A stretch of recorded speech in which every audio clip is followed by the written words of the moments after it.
This aircraft is described, almost everywhere you look, as being worth $185 million. That figure appears in newspapers, in magazines, in hundreds of videos. It has been repeated for 7 years, almost without interruption. When I first got my plane, I was in this hangar. It's like probably one of the craziest moments of my life. I actually didn't believe it until AJ told me, I'm gonna get you the biggest jet in the game out of anybody. Like, it'd be like you and the president, that's it. There is a problem with it. The number is real. It was published by a credible source, but it does not describe this aeroplane. It describes a different one, a newer one, a model this aircraft is not. And the man who actually paid for this one has said publicly that he bought it from a motivated seller. In May 2019, Drake unveiled what he called Air Drake, a Boeing 767 painted sky blue and white with a design by the late Virgil Abloh and his own name written across the engines. It became one of the most photographed aircraft on Earth, and it generated a story that has been retold almost identically ever since. A rapper so successful, he was given a $200 million airliner for free. Almost every part of that sentence needs examining. So, this film is going to ask 4 questions. What is this aircraft actually worth? Who actually owns it? What does it genuinely cost to keep in the air? And the one nobody asks, who, in this arrangement, is really getting the better deal? The answer to the last one is not the person whose name is painted on the side. Start with where the figure came from, because it did not come from nowhere. When the aircraft was unveiled, CBS News reported that new Boeing 767-300F aircraft cost around $185 million before customization. The source for that figure was Airways magazine. Both were correct. But look carefully at what was being priced. A new aircraft, a freighter variant, the -300F. That is the list price of an aeroplane rolling out of the factory. Air Drake is none of those things. According to aircraft registry records, this airframe first flew in September 1996. It is a 767-200, the shorter, older variant. It spent around 15 years with a Saudi charter operator, then passed through a Seattle-based company before CargoJet acquired it in April 2019. By the time Drake stood in front of it, it was already 23 years old. So, what is a 23-year-old 767-200 actually worth? Main lounge, custom Vava pillows, fur seats, both fur, so nobody gets too worked up. Business Jet Traveler has reported that a 767 can be acquired for as little as $9 million. Aircraft brokerage listings put pre-owned 767-200ER values in the same region, around $9 million. One 1985 airframe was advertised at under 3. Hold those two numbers next to each other. $185 million. For a new freighter, nobody in this story ever bought. Around $9 million for the type of aircraft that was actually acquired. That is not a rounding error. That is a difference of roughly 20 times. And the person who bought it has effectively confirmed which end of that range applies. CargoJet founder AJ Vermani told the Globe and Mail that he obtained the aircraft from a motivated seller, and he explicitly played down the plane. A motivated seller is an industry term with a precise meaning. It means the seller needed the sale more than the buyer needed the aircraft. That is not how anyone describes a $185 million purchase. So how does a correct figure become a wrong one? It happens through a process worth understanding because it governs almost every number you will ever read about wealth. The original article was precise. It said new 767-300F aircraft cost around this much before customization. 3 qualifiers in a single sentence. New -300F before customization. The second article dropped the word new. The third dropped the variant. By the 10th, the sentence had become, the aircraft is worth $185 million. Nobody lied. Each writer simply compressed the previous one, and compression removes qualifiers before it removes numbers. The number is the memorable part. The qualifiers are the part that makes it true. This is why almost every wealth figure in circulation drifts upward over time, and almost never downward. There is no mechanism that corrects it, because a smaller number is a worse story, and nobody is being harmed in a way that would prompt a correction. Least of all, the people the number flatters. The second figure attached to this aircraft is the conversion. Reported estimates for the refurbishment range from $80 million to over $100 million. Now apply the arithmetic we have just established. That would mean spending somewhere around 10 times the value of the airframe on its interior. Is that possible? Yes, genuinely. Head of state and royal aircraft completions routinely cost more than the aircraft they are installed in, because the work is extraordinary. Pressurized structural modification, certified bespoke furniture, satellite communications, medical provision, sometimes armor. But is it likely here? It is worth knowing what that kind of money actually buys, because the industry that does this work is real and its costs are documented. The largest variant of the Boeing 777 is the 777-300 and its extended range variant, the 777-300ER. A true head of state completion involves cutting into the pressure vessel to install staircases and additional doors. It involves designing furniture that must survive certification testing for emergency deceleration. It involves fireproofing every material in the cabin to aviation standard, not furniture standard. Satellite communications suites, redundant power, sometimes medical facilities, defensive systems, and hardened communications. The work takes years, not months. The aircraft sits in a completion centre earning nothing, while a workforce of specialists rebuilds its interior from the structure outward. That is what $100 million looks like inside an aeroplane. This cabin, by every public account, holds around 30 seats, a video lounge, upgraded carpeting, and a redesigned exterior livery. It is a comfortable, wide-body interior. It is not a flying palace with an operating theatre. And notice something about the 80 to 100 million figure. It has no named source. It is attributed across dozens of articles to reports and estimates. Cargojet is a publicly listed company on the Toronto Stock Exchange. A $100 million discretionary refit on a single aircraft would be a material item in its accounts.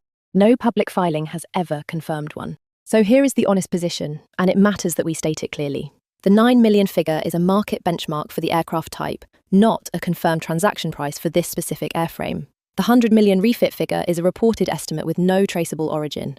Neither Drake nor Cargojet has published what either cost. What we can say with confidence is that the widely repeated $200 million valuation is built on a price tag from a different aeroplane, stacked on top of an unsourced estimate. And once you know that, the interesting question changes completely. It stops being how much did it cost? It becomes why does everyone believe it costs so much? Because of how aircraft registration works, we can answer the ownership question precisely. Air Drake is not registered to Drake. It was acquired by Cargojet, a Canadian air cargo company, and reporting indicates it has been operated by third-party operators on the company's behalf. Drake was announced as Cargojet's brand ambassador in a press release dated the 10th of May 2019. In it, he said supporting homegrown businesses had always been a priority of his. Vermani described a relationship that had grown organically and said the company would assist with Drake's logistical needs. Read that again. Assist with his logistical needs. That is not the language of a gift. That is the language of a supply agreement. Drake himself later described the arrangement as a timeshare. God's plan has been pretty fortunate for Drake. Aubrey Graham already has a $100 million Toronto mansion, but he also flies in style with his own private plane that he calls Air Drake. This is worth understanding properly, because it is how a great deal of visible luxury actually works at the top end. In private aviation, the word ownership covers at least 5 different structures. Direct ownership, ownership through a trust or holding company, fractional ownership, management agreements, where a third party operates an aircraft the owner rarely sees the paperwork for, and access arrangements, where somebody uses an aircraft they have no title to at all. From the outside, all 5 look identical. Someone famous walks up the stairs of an aeroplane with their name on it. Only one of the 5 means they own it. And this is the mechanism that makes celebrity possessions so consistently misread. What is visible is use. What is invisible is title. Which raises the obvious question. If Drake does not own it, and Cargojet does, what is Cargojet getting? Before we answer that, the running costs, because this is where the real money in aviation always is, and it is almost never the part anyone photographs. A wide-body airliner is not a large private jet. It is a different category of machine with a different category of bill. Charter operators list hourly rates for a 767-200ER in the region of $27,000 an hour. That figure covers fuel, crew, maintenance reserves, and operating overhead. And it gives you a sense of scale. Because a widebody needs 2 pilots type-rated on the aircraft, cabin crew, and a maintenance program built around calendar checks and cycle counts that continue whether or not the aircraft flies. It needs hangarage large enough to hold it, which is far scarcer and more expensive than a hangar for a business jet. It needs insurance. It needs a certified operator. And it burns fuel at a rate designed for 200 paying passengers, then carries 30 people. That is the fundamental inefficiency of a converted airliner, and no amount of interior design solves it. Reported estimates for fuel alone across one of Drake's tour schedules have exceeded $1 million. Then there are the landing fees, which scale with aircraft weight, the handling charges, which scale with size, the parking, which scales with wingspan. Every single cost in aviation is calculated against how much space and mass you occupy. And this aircraft occupies a great deal of both. The acquisition of this aircraft was, on the best available evidence, comfortably the cheapest part of the entire arrangement. That is the pattern this channel returns to constantly. Purchases end, ownership does not. And there is a reason a large airliner can be acquired so cheaply, while costing so much to operate, which is the exact inversion of how most people assume luxury works. Airlines retire aircraft not because they stop flying, but because they stop being economic. A newer, twin-engine aircraft burning less fuel per seat will out-earn an older one every single day. And across a fleet of hundreds of aircraft, that difference is decisive. So the older airframes are withdrawn, and they arrive on the second-hand market in volume. That collapses the purchase price. It does nothing whatsoever to the running costs. You end up with an asset that is cheap to acquire, precisely because it is expensive to keep. And the reason it is cheap is the reason it will keep costing you. A private buyer, flying a few hundred hours a year rather than 3,000, does not feel the fuel penalty the way an airline does. That is the entire logic of the VIP airliner market, and it explains why so many of them are old. The wealthy are not buying efficiency. They are buying space, range, and the absence of other passengers. And they are buying it at the exact moment the commercial world has decided it is no longer worth having. And it is precisely why the structure of this deal is so much cleverer than the price tag everyone argues about. Now the answer to the question we left hanging. Cargojet is Canada's largest all-cargo carrier. It moves millions of pounds of freight every week for retailers and e-commerce companies. It employs around 2,000 people. It trades publicly under the ticker CJT. And in 2019, almost nobody outside the logistics industry had heard of it. This is the defining problem of business-to-business companies. Their customers are procurement departments. Their brand has no consumer presence at all, because consumers never buy anything from them. Conventional solutions to that problem are expensive and slow. Stadium sponsorship, television, airport advertising. A global campaign for a company of Cargojet's size would run into tens of millions of dollars, and it would reach people who have no reason to remember it. Instead, Cargojet acquired a second-hand aircraft from a motivated seller, refurbished it, painted it with a design by one of the most influential designers of his generation. Worth at least $185 million, Drake's wings were actually a gift from the Canadian airline company Cargojet. Put its own logo on the fuselage, and handed access to one of the most photographed people alive. What followed was 7 years of continuous global coverage, music videos, social media posts seen by hundreds of millions, news segments, and an endless supply of articles and videos, all describing the aircraft as being worth $185 million. Consider what that inflated figure does for the company that owns the aircraft. Every repetition of it makes the asset sound more extraordinary. Every repetition attaches the word Cargojet to a $200 million object. Nobody has to place that claim, or pay for it, or verify it. It propagates on its own, because it is a better story than the truth. Damani has described the arrangement as win-win, and said that Drake has been a deliverer of value. Reporting also noted an unglamorous internal benefit. It was a morale boost for the workforce. In luxury economics, there is a well-established idea here. Capra and Bastian, in the luxury strategy, argue that luxury brands do not sell products, so much as sell access to a world. Cargojet did not buy an aeroplane. It bought a position inside somebody else's world, and then let that world do the advertising. Which brings us to the actual lesson. And it is not about aviation at all. At the top of the wealth scale, a surprising amount of visible luxury is not purchased. It is arranged. Watches are lent to athletes. Cars are placed with musicians. Clothing is provided, not bought. Homes appear in videos under commercial agreements. Aircraft, sometimes, are made available by companies that would very much like to be photographed alongside them. The person is not paying. In many cases, the person is being paid, in access, in use, in the removal of friction from a life that has very little time in it. And both sides of that arrangement have an interest in you not knowing.